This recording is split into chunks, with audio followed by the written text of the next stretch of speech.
Greetings to our worldwide audience. We appreciate you tuning in for the Friday installment of Primetime News. I'm Selima Shumwefeleni Masipa. In our top story tonight, the Minister of Information and Communication Technology, Dr. Pheya Moshelenga, on Thursday shared with the public the outcomes of the 5th Cabinet decision-making meeting held on April 18, 2023. Here's an insert from his announcement. First decision. Namibia Livelihood Vulnerability Assessment and Analysis Report.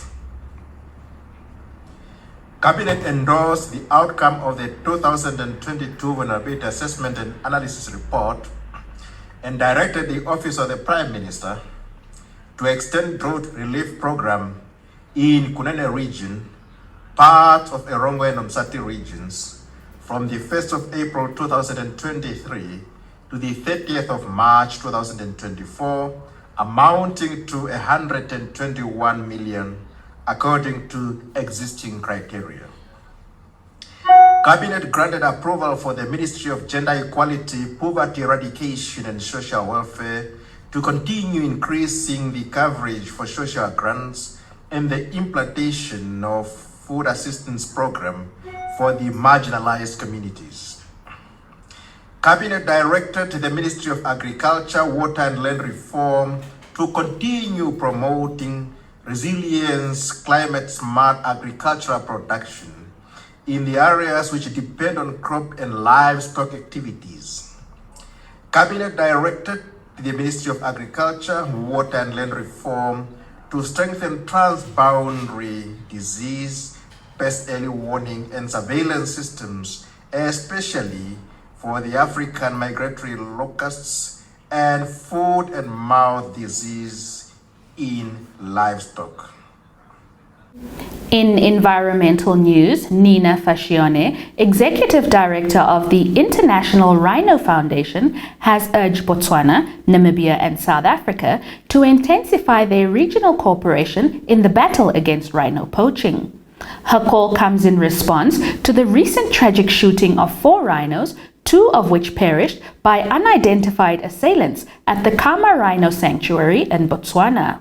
Rato Rapaka, the permanent secretary in Botswana's Ministry of Environment and Tourism, said the incident is concerning since it is coming after Botswana dehorned and moved most of the rhinos further inland to discourage poachers. Rapaka said 2 carcasses were found with their horns intact, while the other animals were recovering from gunshot wounds, making it difficult to determine the motive behind the shooting. Therefore, there is a need to intensify regional collaboration and coordinated global response in the fight against rhino poaching. Figures released last month suggest that more than 200 Botswana's rhinos have died since 2018, while 87 rhinos were poached for their horns in Namibia in 2022.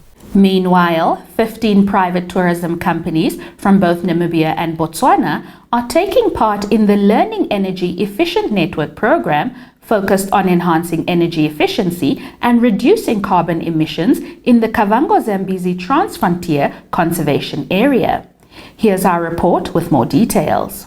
For the CASA Secretariat, I want to believe that this initiative is encouraging and is very warmly welcomed because it provides an opportunity to pursue an agenda that partner states firmly believe in and has been piloted in previous times within the context of the Sustainable Lodges initiative within CASA. And ladies and gentlemen, for those of you that are aware of the CASA vision, you realize that one statement stands out in the CASA vision, and this is the fact that we cannot do anything within CASA outside the framework of sustainable development or context of sustainable development. With the development of the constitution, Namibia became the first or one of the first countries to have enshrined the protection of the environment in its constitution. Under Article 95L of that constitution, it stipulates, and I quote, ensure the maintenance of ecosystems, essential ecological processes, biodiversity, and the utilization of natural resources on a sustainable basis for the benefit of all Namibians, both in the present as well as in the future. On to health-related news, Deputy Chief Veterinary Officer in the Ministry of Agriculture, Water and Land Reform, Dr. Siegfried Kaiseb, spoke at a recent One Health National Stakeholders Antimicrobial Resistance meeting in the capital, highlighting the necessity of a coordinated approach to tackle antimicrobial resistance and protect animal and human health. The German government has committed to assisting Namibia in its efforts to implement effective antimicrobial resistance strategies. Let's hear Dr. Kaiseb's remarks. Why we are concerned about antimicrobial resistance is the farmers, when it comes to livestock production, we use antimicrobials to treat our animals. If we don't use these antimicrobials correctly, then of course the bacteria whom we are trying to treat develop resistance, and therefore treatment becomes quite difficult against these bacteria. So, and also excessive use of these antimicrobials can cause the debris of these microbials remain also in our meat products, and in the adverse event can cause a threat to human health because we consume these meat products. And then indirectly also we can develop antimicrobial resistance against certain bacteria for human treatments because of that resistance which have already been developed against that antimicrobial from the meat products. So in the essence, we are trying to educate the public that we need to use the antimicrobials as described by the manufacturer. We need to adhere to the withdrawal period when we treat animals. And we also need to consult our veterinarians before we just use any antimicrobials left, right, and center. We also need to submit specimens to the laboratory to determine which antimicrobial will be best to use against certain bacteria for treatment. Up next, your top roundup.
Welcome to Primetime Biz, your source for the latest news and updates from the world of business and economics. During Thursday's cabinet meeting, a new board of directors for the Communications Regulatory Authority of Namibia, or CRAN, was appointed and announced by the Minister of Information and Communication Technology, Dr. Pea Moshelenga. Appointment of the Board of Directors of the Communications Regulatory Authority of Namibia, CRAN. Cabinet endorsed the appointment of the following persons to serve as board members of the Communication Regulatory Authority of Namibia, CRAN, for a period of 3 years effective from the 1st of May 2023 to 31 30th of April 2026, as recommended by the Minister of Information and Communication Technology. Professor Tulimeba Vakauna Mfeti as chairperson. Mr. Elvis Nashilongo as deputy chairperson. Other members are Ms. Janine Dutoy, Ms. Florette Nakusera, Mr. Gerard Kuhn, Ms. Aleta Haufiku, and Mr. Veiko Alexander. The Ministry of Finance recently announced that the governmental objective fishing quota raised a total of 52.3 million Namibian dollars from the sale of 28,500 metric tons of horse mackerel. This amount included 11,000 Namibian dollars generated from application fees for the total quota of 30,540 metric tons horse mackerel bids held on March 31, 2023. The Ministry of Finance, along with other relevant entities, described the auction as a success, with prices slightly higher than the reserve price. Our regional correspondent Isabel Bento compiled this report. The total was inclusive of 11,000 Namibian dollars raised from application fees for the total quota of 30,540 metric tons horse mackerel bids held on 31st March 2023. A media release issued by the Ministry of Finance on Thursday said the two ministries consider the horse mackerel auction a success, with a slight improvement in prices from the reserve price. An average of 3,017 Namibian dollars and 64 cents per quota for freezer horse mackerel was recorded this time, from the 3,000 Namibian dollars recorded the previous season, and $754.02 from 750 Namibian dollars for wet horse mackerel recorded from the previous auction. A total number of 2,040 metric tons were unallocated. The ministry announced the sale of 110 million Namibian dollars made from hake under the 15,000 metric tons governmental objective fishing quota held on 16 December 2022. Reporting for Primetime News, I'm Michael Madimba. That concludes our top news segment for tonight. Up next, we have the economics roundup, followed by a comprehensive weather forecast.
Welcome to Sport Planet, your one-stop destination for all the latest sports news and updates from around the world. We commence with cricket news. Namibia's women's cricket team will be hosting a quadrangular T20 international tournament in Windhoek from April the 24th to the 2nd of May with China's Hong Kong, the United Arab Emirates and Uganda. The team, currently ranked 19th in the T20 international format, aims to improve their ranking, promote women's cricket and showcase their talent through the tournament. The General Secretary of the Emirates Cricket Board is looking forward to an entertaining and competitive tournament that will help promote cricket in Namibia. The opening game will feature Namibia against Hong Kong, China on April 24. Turning to football news, Namibia withdrew from jointly hosting the 2027 Africa Cup of Nations with Botswana. Minister of Sport, Youth and National Service, Agnes Chongarero, cited financial constraints as the reason for the decision. The facility's audit report revealed that $4.8 billion Namibian dollars would be required to upgrade sports infrastructure, which is not feasible due to limited financial resources. Your sports roundup is up next.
And that's a wrap for this week's newscast. Remember to tune in again next week, Monday, for more informative news and updates from across the region and beyond. From myself, Selima Shimwefeleni Masipa, and the rest of the production team, we wish you a good night.